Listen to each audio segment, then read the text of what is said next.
Bank माय channel reaction और मोनिक channel पे आप सभी का स्वागत है। सो गाइस कैसे हैं आप लोग? उम्मीद करेंगे आपसे बहुत ज़्यादा अच्छे होंगे। आज जन्माष्टमी है तो आप लोग सब एंजॉय कर रहे होंगे।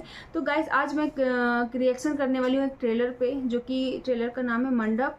तो उसमें बहुत सारी चीज़ें सिंगिंग भी करी गई है और इसमें डायलॉग भी बोले गए हैं, तो काफ़ी कुछ है।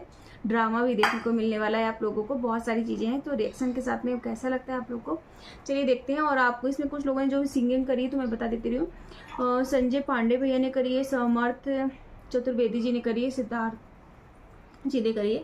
तो इन लोगों ने इसमें सिंगिंग भी करी। बीच में जो सिंगिंग के मस्त प्यारे प्यारे से बोल आ रहे हैं, बड़े प्यारे लग रहे हैं। और फिलहाल ड्रामा देखते हैं कैसे क्या है। चलो स्टार्ट करते हैं आज का ये रिएक्शन।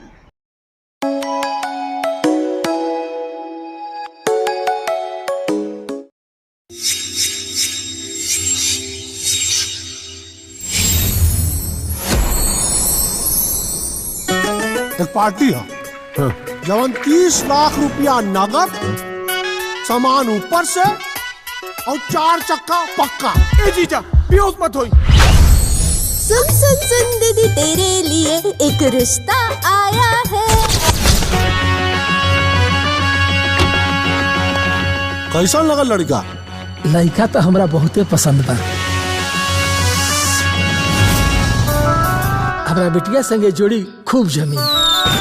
रारू एक नंबर मिलल बा। भितरे भितरे दिल बड़ा खुश होता, अपना सा के हो महसूस होता। लाग जैसे दिल के बतिया हमसे काहे आवता, दिल में केहू रहे आवता हो हमरा दिल में। बेटा भाग्य से मिलेला और बेटी सौभाग्य से। आगे मैं हारा दिया 31 लाख और 4 चक्का से एक पैसा कम ना हो, एक भी कम ना हो। गाड़ी टॉप मॉडल। हाँ टॉप मॉडल। कितना लेन देन में बात तय भइल बा, बताओ कहे नहीं की जुमा बनो सखी दुल्हा के होता। रजनी के शादी में ही अपन सारा पीएफ निकाले के बात करता नहीं आप। चट्टी वाला जमीन आप गिरवी रखते नहीं। राकेश भैया की, राकेश भैया की। रवा आदमी तो अच्छा बानी, बाकी वो दिन जब इतना कुछ होत रहे तब रवा कुछ कहने का है ना। आज उनका मान में उतार गईनी, पूछली जे हाल सरकार हम तो तार गईनी।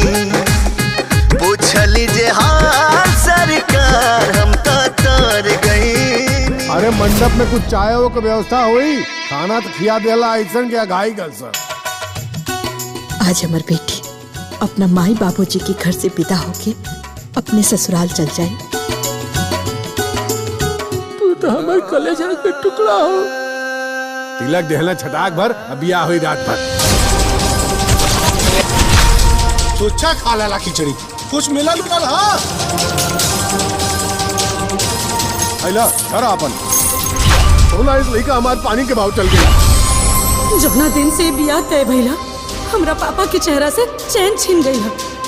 जौना आदमी से इहे मंडप में हमार शादी भइला, जे हमार मान सम्मान के रक्षा करे के कसम खइला सा, आज जब इहे मंडप में इतना कुछ हो रहल रहे, वो एक शब्द ना कहलस। जबले हमरे पापा के खर्च भइल पैसा के पाई तू लोग वापस ना लौटा देबा, ई बारात यहाँ से वापस ना जाए। खाली सब कहला से कुछ ना होई कि बेटी बचाओ बेटी पढ़ाओ, वो सब सच में करे के पड़ी, और तब जाके कथन कि बेटी वरदान होले सही साबित हो पाए। हम अपना बाबूजी के सामने कुछ ना बोल पाइले। हम विचार से आधुनिक हैं, संस्कार से ना।